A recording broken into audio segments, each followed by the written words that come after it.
विकास कार्यों का भूमि पूजन कर रहे हैं, जिसके अंतर्गत राजस्व विभाग में संयुक्त प्रशासनिक भवन EFGH एवं I टाइप के आवास गृह का भूमि पूजन, लोक निर्माण विभाग द्वारा किए गए विभिन्न कार्य, जिसके अंतर्गत कार्तिक चौक से शंकराचार्य चौराहा रोड उज्जैन में शिप्रा नदी पर पुल का निर्माण कार्य, लालपुर के डाउन स्ट्रीम्स में रेलवे पुल में समांतरण शिप्रा नदी पर नवीन 4 लेन पुल का निर्माण कार्य, उज्जैन में काल भैरव मंदिर से गढ़कालिका मार्ग अखिलेश्वर को जोड़ने वाले मौजूदा पुल के समांतरण शिप्रा नदी पर नवीन 2 लेन पुल का निर्माण कार्य, साथ ही में MR 24 इंदौर मार्ग से चिंतामन रेलवे स्टेशन मार्ग पर शिप्रा नदी पर नवीन 4 लेन पर पुल का निर्माण कार्य का भूमि पूजन संपन्न कर रहे हैं। माननीय मुख्यमंत्री जी के साथ साथ माननीय राज्यसभा सांसद बालयोगी उमेश नाथ महाराज जी, साथ ही में माननीय विधायक श्री अनिल जैन कालूहेड़ा जी, माननीय विधायक श्री सतीश मालवीय जी, माननीय महापौर श्री मुकेश टेटवाल जी, साथ ही में हम देख सकते हैं सम्मानीय जनप्रतिनिधिगण सहयोग प्रदान कर रहे हैं। माननीय जिलाध्यक्ष श्री संजय अग्रवाल जी, आदरणीय सभापति, सभी सम्मानीय जनप्रतिनिधिगण इस शुभ कार्य में माननीय मुख्यमंत्री जी का सहयोग प्रदान कर रहे हैं। इसी प्रकार से जेल विभाग द्वारा केंद्रीय जेल उज्जैन में 81 नग 1 E type, 2 F type, 10 G type एवं 68 H टाइप आवास गृहों के निर्माण कार्य का भूमि पूजन संपन्न कर रहे हैं। विधिवत तरीके से पूजन अर्चन समर्पित करके माननीय मुख्यमंत्री जी भूमि पूजन कर रहे हैं। विभिन्न विकास कार्यों का 370 करोड़ से अधिक की लागत से इन सभी विकास कार्यों को सौगात स्वरूप भेंट स्वरूप दे रहे हैं संपूर्ण उज्जैन को। साथ ही आपको बता दें, धार्मिक न्यास एवं धर्मस्व विभाग के अंतर्गत पंचक्रोशी यात्रा मार्ग के 6 पड़ाव एवं उप पड़ाव पर सुविधा केंद्र निर्माण कार्य, डोम, शौचालय एवं रसोई घर का भूमि पूजन माननीय मुख्यमंत्री जी के शुभ कर कमलों द्वारा संपन्न हो रहा है।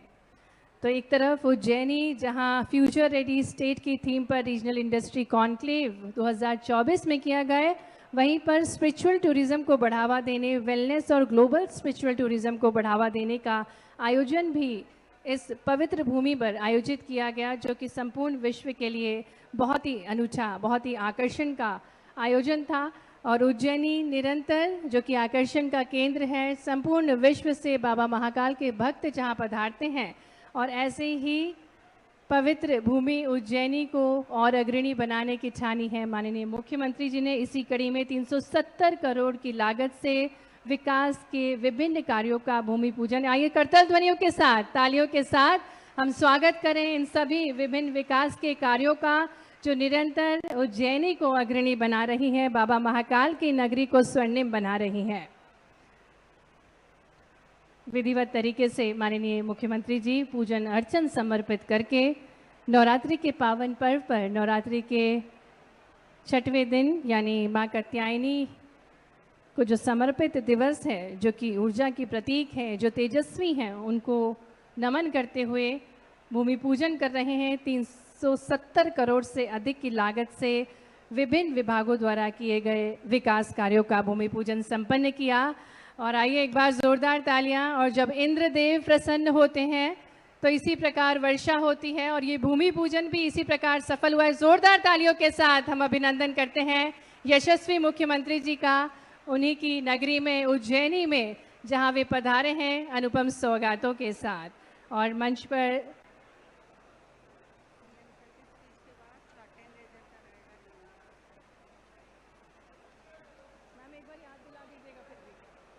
तो ये अनुपम अवसर है जिसके हम सभी साक्षी बन रहे हैं। माननीय मुख्यमंत्री जी के प्रयासों से, निरंतर प्रयास से चौमुखी विकास हो रहा है, और इसी के अंतर्गत माननीय मुख्यमंत्री जी विभिन्न सौगातें हम सभी को दे रहे हैं। जोरदार तालियों के साथ माननीय मुख्यमंत्री जी शिला पट्टिका का अनावरण कर रहे हैं, और ये सौगातें भेंट स्वरूप बाबा महाकाल की नगरी उज्जैन को दे रहे हैं। ये विकास की सौगातें जो स्वर्णिम बनाएगा उज्जैनी को, अवंतिका नगरी को, और ऐसी ही सौगातों के साथ माननीय मुख्यमंत्री जी का शुभागमन नवरात्रि के इस पावन अवसर पर बाबा महाकाल की नगरी, भारत की सप्तपुरियों में से एक उज्जैनी, माननीय महापौर जी, माननीय कलावती बहन सभापति, माननीय उपाध्यक्ष जिला पंचायत, इस अवसर पर हमारे वरिष्ठ नेता पूर्व विधायक राजन भारती जी, एक हमारे वरिष्ठ सबके पूरे मंच के जिनके घर के अंदर ही कलेक्ट्रेट बन रहा है, ये मान लो रूपम नानी जी, आपका भी स्वागत अभिनंदन।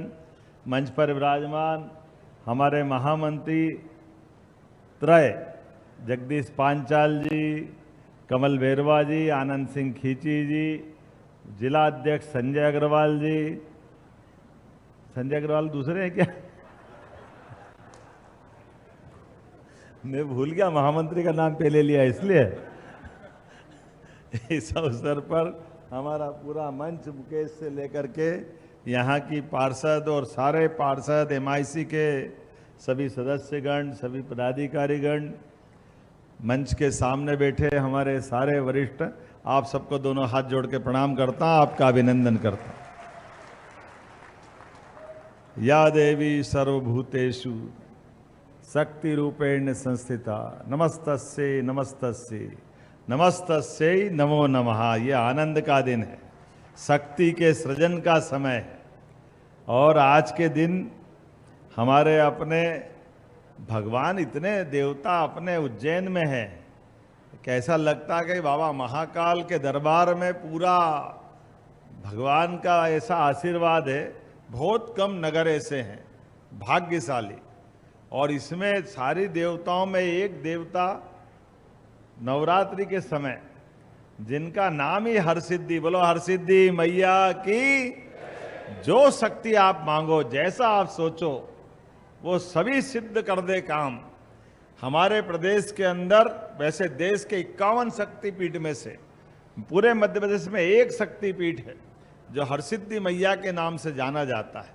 हरसिद्धि मैया है, दक्षिण भारत के हिसाब से माता गढ़कालिका को भी शक्तिपीठ मानते हैं, लेकिन ये परमात्मा की कृपा है। हमारे लिए कालों के काल महाकाल विराजमान है। हमारे बीच में ग्रह नक्षत्र के आधार पर कब, जब सौर मंडल की स्थापना हो रही होगी, तो पृथ्वी पे एक बड़ा उल्कापात हुआ और यहां से टूट के मंगल नवग्रह का हिस्सा बना। लेकिन वो घटना टूटने वाली जहां है, वो हमारी बाबा महाकाल की नगरी अवंतिका, इसलिए पृथ्वी पुत्र मंगल कहलाता है। ये अतीत की वो और गौरवशाली इतिहास की कहानी भी, जिसके कारण से मंगल को प्रसन्न करने के लिए दुनिया में कहीं जाने की जरूरत नहीं, सबका पता और ठिकाना अवंतिका है, उज्जैनी है। जब मैं ये सारे गौरव गाथा की बात कर रहा हूं, तो आज इस अवसर पर यहां हम जब भूमि पूजन कर रहे हैं, तो ये हमारा, कभी सोचा था हमने, पुराना कलेक्ट्रेट उज्जैन का जो कोठी पैलेस था, उसका पुराना वाला कलेक्ट्रेट कहाँ था? तो पुराना कलेक्ट्रेट रिगल टाकीज के उस नगर निगम के पुराने भवन में था। एक समय ऐसा आया, अंग्रेजों ने उज्जैन में रेसिडेंसी खोलना चाहिए। सिंधिया महाराज ने कहा कि ये गलत होगा, उनको देना नहीं था, तो उनकी कोठी भवन ये बना, तब से कोई कारण से खाली था। तो रातों रात सामान भर भुरा के, तांगे वांगे उस समय रेलगाड़ी से पूरा पूरा कलेक्ट्रेट उठा करके अपने वर्तमान के कोठी पैलेस में पहुंचाया था। ये लगभग 90 साल पुरानी बात है, लेकिन समय पलटता है वापस। ये हमारा फ्रीगंज क्या धूमधाम से कलेक्ट्रेट का आज भूमि पूजन कर रहा है। जोरदार अभिनंदन करें नए दौर के नए समय के लिए। अनिल जी ने सब बोला, लेकिन मुद्दे की बात अनिल जी भूल गए। सतीश जी, अनिल जी, अब अपने को विधानसभा में फार्म भरना है तो वहां पैदल पैदल दूर जाने की जरूरत नहीं पड़ेगी, घर के पास ही फार्म भरे, यही जुलूस घुमाओ फ्रीगंज में, यही कलेक्ट्रेट आ जाओ। इससे अच्छा क्या आनंद है? ये भी तो ये कलेक्ट्रेट का हमने को लाभ मिलेगा कि नहीं मिलेगा? सबको टेंशन पालते, यहाँ से जाएंगे कैसे जाएंगे, भीड़ कैसे ले जाएंगे, कहाँ जाएंगे, कैसे जाएंगे, कहीं जरूरत नहीं झंझट की, घूमते घामते। और हमारे लिए भी सौभाग्य की बात है। अब देखो, अपने यहाँ बदलते दौर में संभाग का कार्यालय हमारा है, संभाग और जिले के कार्यालय अलग अलग बनेंगे। जिले के कार्यालय की महत्ता जिले की, संभाग के कार्यालय की महत्ता संभाग की, और एक धर्मस्व और संभाग का साथ सिंहस्थ का कार्यालय भी।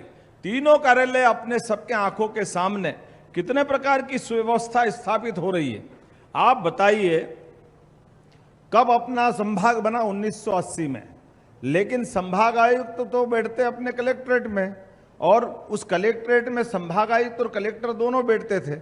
लेकिन वास्तव में संभाग का कार्यालय मतलब आईजी भी वहाँ बैठे, डीआईजी भी वहाँ बैठे, सभी प्रकार के अलग अलग कार्यालय जितने संभाग लेवल के, उनकी एक बिल्डिंग होना चाहिए, और कलेक्ट्रेट की एक बिल्डिंग होना चाहिए जिसमें कलेक्टर भी बैठे, एसपी भी बैठे, सभी जिले के सारे अधिकारी बैठे। लेकिन इसके अभाव में क्या होता था, आईजी साहब को घर से कार्यालय चलाना पड़ता था, डीआईजी साहब वो यातायात थाने के पास से कार्यालय चलाते थे, एसपी साहब कंट्रोल रूम में बैठते थे। ये जो जगह जगह चलती थी व्यवस्था, इसको इंटीग्रेटेड रूप से जिला कार्यालय जिले का होना चाहिए, संभाग कार्यालय संभाग का होना चाहिए, सारे अधिकारी कार्यालय में बैठना चाहिए। ये होना चाहिए कि नहीं होना चाहिए? आज के इस अवसर पर यह सिस्टम हम बना रहे हैं कि हमारे अपने जिस लेवल के, जिस स्तर के अधिकारी हैं, वो अधिकारी एक ही जगह बैठे। और इससे अच्छी बात क्या है, यहाँ इसी माधवनगर थाना था पुराना, यहाँ पुलिस कॉलोनी थी हमारी। ये इतनी बड़ी जगह कि हमारे सारे मित्र कह रहे थे कि हमने देखा इतनी बड़ी जगह थी क्या फ्रीगंज में, पता ही नहीं चल रहा। खाक में छोरा, गांव में ढिढोरा, जोरदार ताली बजाओ। ये तो आनंद अपने को निगाह से लाना पड़ता है, कहाँ से निकलेगा? सब मिल जाएगा, जहाँ चाह वहाँ राह। और आप भी तो अपने बीच में और बड़ी संभावना भी छिपी हुई है, लेकिन आज मैं उस पर बात नहीं कर रहा हूँ। आज तो जो हो रहा है, इसका मॉडल भी इतना अच्छा बन रहा है कि जो हमारी पार्लियामेंट बनी नई, वर्तमान की लोकसभा, जोरदार ताली बजाओ माननीय नरेंद्र मोदी जी के लिए, श्रीमान नरेंद्र मोदी जी के नेतृत्व में। आज़ादी के पहले अंग्रेजों के जमाने की पार्लियामेंट हमारे सामने, जब अपने आज़ादी के बाद के प्रतिमान चाहिए, हमको मान सम्मान के साथ निगाह चाहिए, तो हमारी अपनी पार्लियामेंट होना चाहिए। नहीं तो अंग्रेज कह देंगे हमारी बनाई बिल्डिंग में तो आप लोकसभा चला रहो। कितना टाइम चला गया, कांग्रेस के लोगों को सूझ नहीं पड़ी, और मोदी जी ने इतने कम टाइम में कितना बदलाव कर दिया। अपनी खुद की लोकसभा और वहीं पे पास में सभी व्यवस्था के लिए अब नया अपने हिसाब से सारे अधिकारियों के भवन, पीएम हाउस से लेकर के उपराष्ट्रपति भवन तक, तो ये सारे प्रतिमान आप बताओ, आंखों के पट्टी अंग्रेजों के काल से न्याय करेंगे। और न्याय करने में न्याय की देवी की आंख में पट्टी बंधी, हाथ में तराजू पकड़ाई। अब आप बताओ, जिसके हाथ में तराजू है, आंख में पट्टी, वो न्याय करेगी कैसे? ये पद्धति तो हमारी हो नहीं सकती है। ये कैसे हो सकती है? आंख जिसकी बंद है वो न्याय करने की कल्पना करे, लेकिन न्याय करने के लिए ये कल्पना विदेश की हो सकती है, अपने देश की तो नहीं हो सकती। इसलिए न्याय संहिता बना करके यशस्वी प्रधानमंत्री ने जब नए कानून के नए नियम लागू करने का काम किया, तो मुझे इस बात की प्रसन्नता है, सबसे पहले चीफ जस्टिस ऑफ इंडिया ने उसकी पट्टी खोलने का काम करा, न्याय की मूर्ति की, उस देवी की प्रतिमा की, कि आंख खोलकर न्याय होना चाहिए। ये पद्धति हमारे यहाँ, इसलिए एक नहीं ऐसी कई सारी चीजें हैं। लेकिन उस लोकसभा के साथ बात कर रहा था, तो लोकसभा से जोड़ के बात करूंगा। लोकसभा का जो वर्तमान का मॉडल है, वो मॉडल हमारा एक तरह से ये यहाँ का कलेक्टर का मॉडल भी बनेगा। मैं जोरदार अभिनंदन करना चाहूंगा इस माध्यम से। उज्जैन भी लोकतंत्र की धरती है। 2000 साल पहले सम्राट विक्रमादित्य ने शकों को, विदेशी हमलावरों को खदेड़ने का काम दुनिया के सामने किया, तो वो गौरव धरती उज्जैन है, अवंतिका है। हमें इस बात का गर्व है। अतीत के काल में ऐसे कई सारे कलंक लगे हुए, उन कलंकों से निजात पाते हुए सही अर्थ में आगे बढ़ने के लिए। लेकिन एक बात नहीं है, कलेक्ट्रेट भी बन रहा है, तो कितने मंजिल का बन रहा है? 7 मंजिल का बन रहा है। जोरदार अभिनंदन करो, 7 ताले। ये हमारा भवन अद्भुत भवन बनेगा। इस भवन के साथ एक सौगात और भी मिल रही है। हम सबको मालूम है, माधवनगर हॉस्पिटल वर्तमान में हमारे पास में, कोविड के समय सबको मालूम था। आज के निर्माण कार्य में 100 करोड़ का एक नया हॉस्पिटल का पूरा विंग बन रहा। जोरदार अभिनंदन करें उस नई व्यवस्था के लिए। इस बदलाव के साथ आज उससे आगे बढ़ते हुए अलग अलग ब्रिज बन रहे हैं। अब तो छिपराजी पे इतने ब्रिज बनेंगे, 14 ब्रिज बनने वाले हैं। आज अगर मैं ब्रिज की बात कर रहा हूं तो आप अंदाज लगा लो, काल भैरव के पास अभी जो ब्रिज बना है गढ़कालिका के पास वाला, उसके ठीक पास में एक और ब्रिज बनने वाला है। जोरदार अभिनंदन करो अनिल जी, वो भी उत्तर और घटिया दोनों को मिलाने वाला है। दोनों विधायक जी बैठे हैं, दोनों के लिए जोरदार ताली बजाओ। उधर सामने आपका गांव आ गया, इधर इनका गांव आ गया। कमेंट किनका, अपना कि इनका? और आप इधर वाला का, इधर आपका है और शिप्रा जी बीच में हमारी। चलो कोई बात नहीं, जोरदार ताली बजाओ। दोनों किनारे के बीच में माँ छिपरा जी का किनारा है। और एक अकेला वो नहीं, लाल पुल के पास में भी डाउन स्ट्रीम में एक छोटा पुल, बड़े पुल, दोनों के बीच में। अब छोटा पुल डूब जाता तो वो रास्ते ही बंद हो जाता था, वापस एक नया 4 लेन बन रहा है। जोरदार अभिनंदन। छोटे पुल के पास में भी एक ब्रिज सीधा बन रहा है। अब छोटा पुल डूबे तो डूबे, कोई बात नहीं, अपन सब तीरते हुए नहीं जाएंगे, बारिश रोड पे से निकल जाएंगे। बड़े पुल के बराबरी का एक नया ब्रिज बनने वाला है, कार्तिक चौक से मिलाते हुए। अब सामने जाने हो सीधे सदावल बड़नगर रोड, आगे जितनी दूर जाना हो वो हमारे पास एक नया समानांतर ब्रिज बन जाएगा। इससे आगे बढ़े फिर लाल पुल के पास आ जाओ, लाल पुल के पास भी एक 4 लेन ब्रिज बन रहा है। जोरदार अभिनंदन करो इस बात से। आने जाने के लिए और आगे बढ़ो, थोड़ा सा गौघाट के पास चलोगे तो ये जो सीधा सॉलिटेयर होटल के पास से MR10 के आगे से वो कौन सा वाला रोड आ जाएगा, भूल ही गए। कितने सारे रोड बन रहे, कितने ब्रिज बन रहे। जोरदार ताली बजा। एक सावराखेड़ी के पास से ये जो जंतर मंतर के पास से होता हुआ एक नया ब्रिज आएगा। और ये आगे जाकर जुड़ेगा कहां से, ठेठ एक ग्रीन एक्सप्रेस वे बन रहा चिंतामन के पास से होता हुआ पीछे की तरफ से गोंदिया होकर के इंदौर तक का।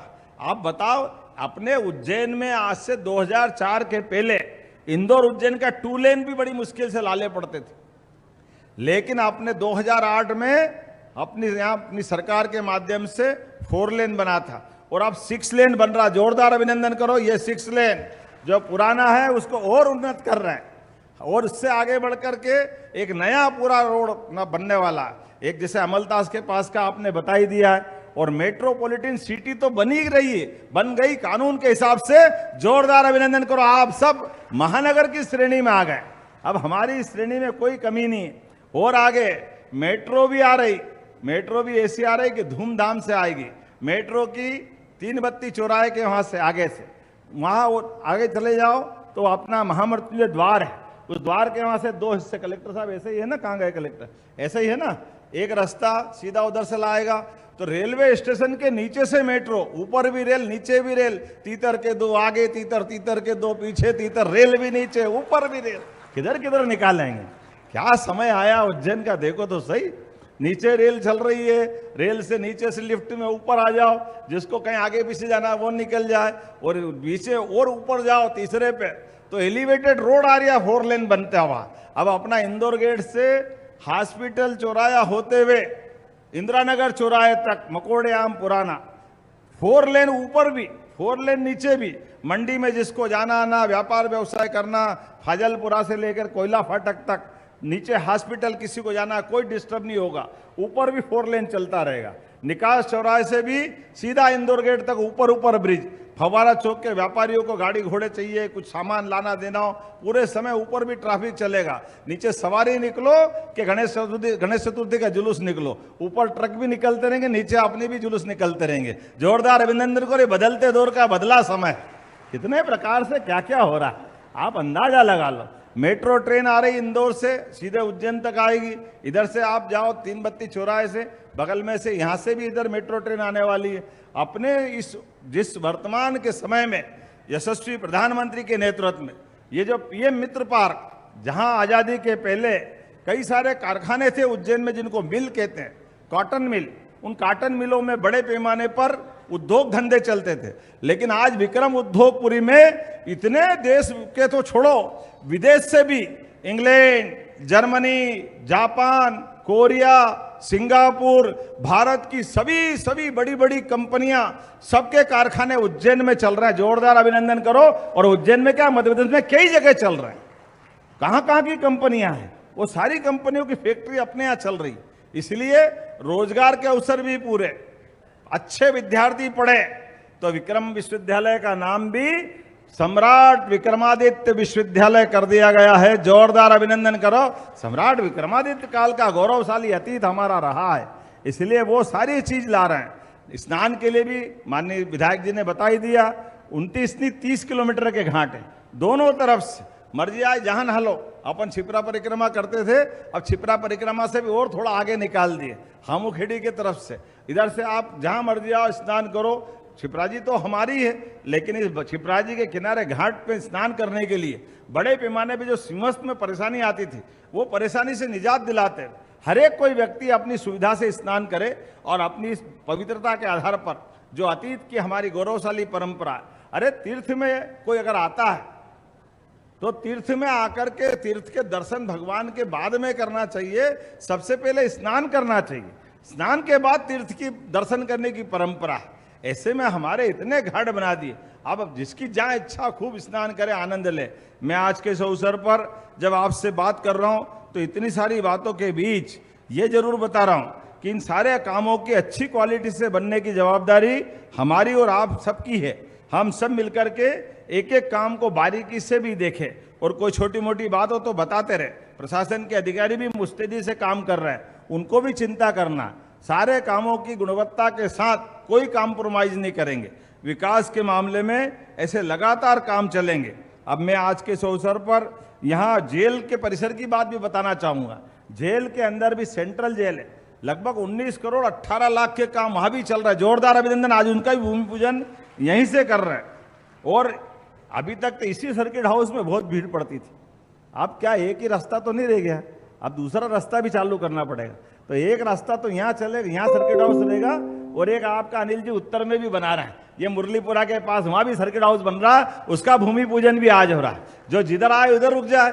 अपने पास तो मेहमानों के आने जाने के रास्ते ऐसे होना चाहिए। अपनी सारी सुविधा तो ऐसी है, इधर भी हो तो इधर, उधर हो तो उधर। आज अपने बीच में ऐसी कई सारी चीज़ों की बहुत सारी सौगातें मिलती जा रही है। मेरी अपनी ओर से जब मैं आपसे बात कर रहा हूँ तो पंचकोशी कैसे भूल सकते। पंचकोशी 118 किलोमीटर की, वो सिंहस्थ में भी पंचकोशी आती। ऐसे में पंचकोशी के सारे पड़ावों पर, 6 ही पड़ावों पर, जिसमें सतीश जी 3 तो आपके ही क्षेत्र में आते हैं, जोरदार अभिनंदन करें। 14 करोड़ 52 लाख की लागत से सारे पंचकोशी में भी निर्माण कार्य कराए जाएंगे।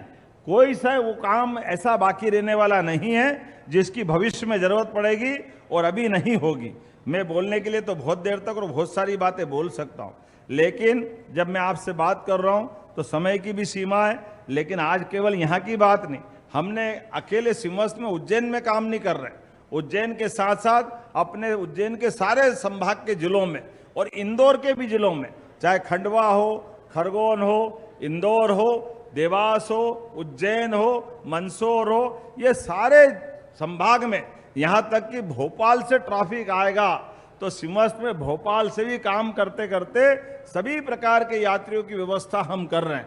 और केवल यहाँ नहीं, हमारे धार्मिक पर्यटन को बढ़ावा देते हुए हमारे सारे देवस्थान, चाहे सलकनपुर की मैया हो, मैहर की मैया हो, ओरछा के राजा राम हो, सारे देवस्थान, दतिया की पीताम्बरा पीठ हो, नलखेड़ा मैया की हो, इस दरबार हो, हर स्थान पर पर्याप्त धनराशि देते हुए सारे क्षेत्रों में समान रूप से, और केवल देवस्थान नहीं, वेलनेस सेंटर के लिए भी धार्मिक पर्यटन के साथ साथ आयुर्वेद और एलोपैथिक, इनके साथ मिलाकर मेडिसिटी बनाने का काम तो आपने देखा ही होगा। इतनी बड़ी बड़ी क्रेन तो पहली बार देख रहा हूं उज्जैन में। क्या बिल्डिंग बन रही है, बंबई में बन रही। जोरदार अभिनंदन करो अपने सबके सामने।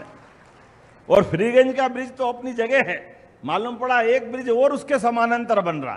तो आने जाने के लिए समान रूप से जितने काम हो सकते हैं वो सारे काम कर दिए। और जो काम कंप्लीट हो रहे हैं, हमारे यहाँ साइंस सिटी से लगा करके अपने कई कई प्रकार के और काम चल रहे हैं। लेकिन आज ही आपने समाचार पत्रों में पढ़ा होगा, अब तो हमारे बीच एविएशन के माध्यम से एयरपोर्ट और आकाशवाणी की सौगात तो मिल ही रही है। जोरदार अभिनंदन करो, दोनों की हमारी काफी प्रक्रिया आगे बढ़ गई। लेकिन उससे आगे बढ़ गए उज्जैन से हेलीकॉप्टर सुविधा, केवल उज्जैन नहीं, 3 सेक्टर में पूरे प्रदेश को डिवाइड किया। इंदौर, भोपाल, ग्वालियर, जबलपुर, हमारा इधर महाकौशल का बेल्ट। लेकिन हेलीकॉप्टर सर्विस से, पर्यटन विकास निगम के माध्यम से जो व्यक्ति आना जाना चाहेगा, एक स्थान में, एक देवस्थान से दूसरे स्थान तक, उज्जैन, ओंकारेश्वर, महाकालेश्वर, भोपाल, किसी को जबलपुर से बांधवगढ़ या पेच पन्ना जाना हो, रीवा या जबलपुर जाना हो, हर स्थान पे हेलीकॉप्टर की सर्विस मिलेगी। ऐसे कई प्रकार की सौगातें लगातार दे रहे हैं। जब हेलीकॉप्टर बात कर रहे हैं तो ताली भूज के आप ऊपर घूमने लग गए, कहाँ जाना है? ताली मत भूलो भाई, ये भी याद दिलाओ, आपको सौगात दे रहा हूं। तो ये उज्जैन से आने जाने के सारे मार्ग उज्जैन ही पूरे प्रदेश के लिए एक के बाद एक इन सौगातों को लेते जा रहे हैं। मेरी अपनी ओर से एक बार फिर आपका स्वागत, अभिनंदन है। और ये सारे सौगातें हम किसके लिए कर रहे हैं? हम इसलिए कर रहे हैं कि उज्जैन के लिए नहीं, मध्य प्रदेश केवल मध्य प्रदेश के लिए नहीं, देश का सम्मान बढ़ाने में हमारा राज्य कदम से कदम मिला के चलेगा मध्य प्रदेश। और दुनिया का सबसे बड़ा मेला सिम्मस्त है। ऐसे में सबसे बड़े मेले की अगर हम बात कर रहे हैं तो सबसे बड़े मेले के लिए विश्व के सबसे बड़े मेले में से सिम्मस्त एक बड़ा मेला होता है। ऐसे बड़े मेले में हमारी गौरवशाली परंपरा है कि हमारे यहाँ जो लाखों करोड़ों लोग आने वाले, 30 करोड़ 40 करोड़ जितने लोग आएंगे, किसी को कोई आने जाने रहने सहने में कोई कष्ट नहीं हो और काम इतने अच्छे हो कि सिंहस्थ के पहले भी और सिंहस्थ के बाद में भी काम आते रहे। यही प्रयास हमारा है पूरे प्रदेश के अंदर। ऐसे ही सारे कामों को लेके चल रहे हैं जो दूरगामी दृष्टि से लंबे समय तक एक एक रुपया लगाया हुआ सरकारी पैसा सबकी सुविधा में काम आता रहे, कोई पैसा बिगड़ना नहीं चाहिए। ये हमारी सबकी जवाबदारी। जब मैं आपसे बात कर रहा हूं तो 2 दिन पहले, यद्यपि हमारी सरकार को लगभग 1.25 साल हुए हैं, लेकिन हमने कई प्रकार के और काम किए जो किसानों के हित में है। खास करके याद करो, पिछली बार जब हमारी सरकार बनी थी तो हमने कहा था कि हम भावांतर या हमने बोनस की बात करी गेहूं में, तो एमएसपी पे गेहूं था 425 रुपए, 2425 रुपए क्विंटल का, और हमने 250 का बोनस अपनी सरकार के माध्यम से दिया। इधर गेहूं बेचा, उधर 15-20 दिन महीने भर में उनके खाते में पैसे आए। ये हमारी सरकार है, जो कहते वो करके दिखाते। सारा बोनस अपने अपने किसानों के खाते में पहुंचाया। हमने धान के ऊपर बोनस की बात कही थी।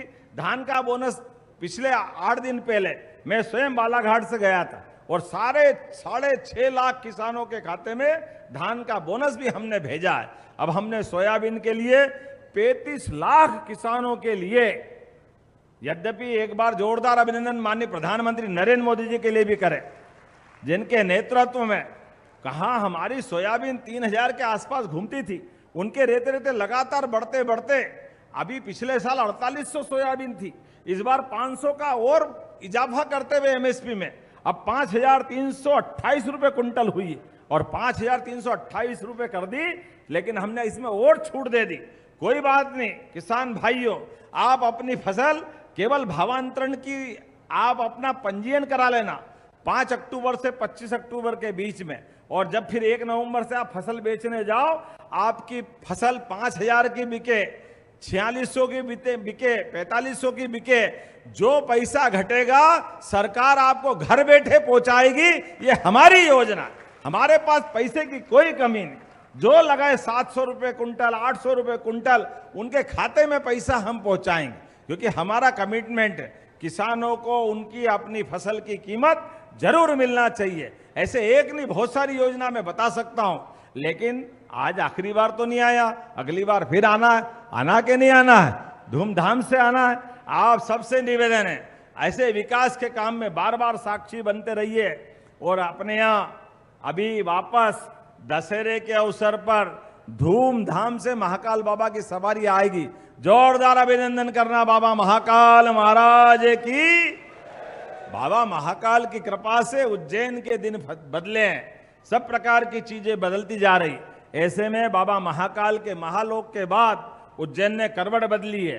और केवल बाबा महाकाल ने, आने वाले समय में सांदीपनी आश्रम, मंगलनाथ आश्रम, अंगारेश्वर का मंदिर, हमारे काल भैरव का मंदिर, हरसिद्धि का और अलग से कैंपस, क्योंकि हरसिद्धि के मंदिर में यज्ञ करने की और पूजा पाठ की अभी थोड़ी जगह की तकलीफ आती है। ऐसे प्रत्येक कैंपस को बड़ा करने की योजना भी हमारी सरकार ने बनाई है। ऐसी एक नहीं बहुत सारी बातें बता सकता हूं। चिंतामन और शनि मंदिर भी उसी का हिस्सा है। आने वाले समय में विकास के ऐसे सारे काम हम करते जाएंगे। हम और आप साक्षी बनते जाओ। अपने हाथ में पैदा होना नहीं है, परमात्मा ने मौका दिया है। हमारा जन्म उज्जैन में हुआ और हमारी जीवन धन्य हमारी आंखों के सामने बदलते दौर का मध्य प्रदेश देख रहे हैं। और बदलते दौर के मध्य प्रदेश के न केवल हम साक्षी बन रहे हैं, बल्कि कदम से कदम मिला करके हम इसके सहभागी बन रहे हैं। और उज्जैन सहित हम सबका भाग्य है, परमात्मा हमको मौका दे रहा है। जोरदार अभिनंदन करें सारे अच्छे कामों के लिए। आपका ये साथ लगातार मिलता रहेगा। मेरी अपनी ओर से दोनों हाथ जोड़ के आपको प्रणाम करते हुए मेरी बात समाप्त करता हूं। बोलो भारत माता की, भारत माता की, भारत माता की। बहुत बहुत धन्यवाद। बहुत बहुत धन्यवाद माननीय मुख्यमंत्री जी। सौगातें लगातार, विकास लगातार। और हम आभार प्रदर्शन के लिए निवेदन करते हैं जिला अध्यक्ष श्री संजय अग्रवाल जी से कि वे आभार प्रस्तुत करें।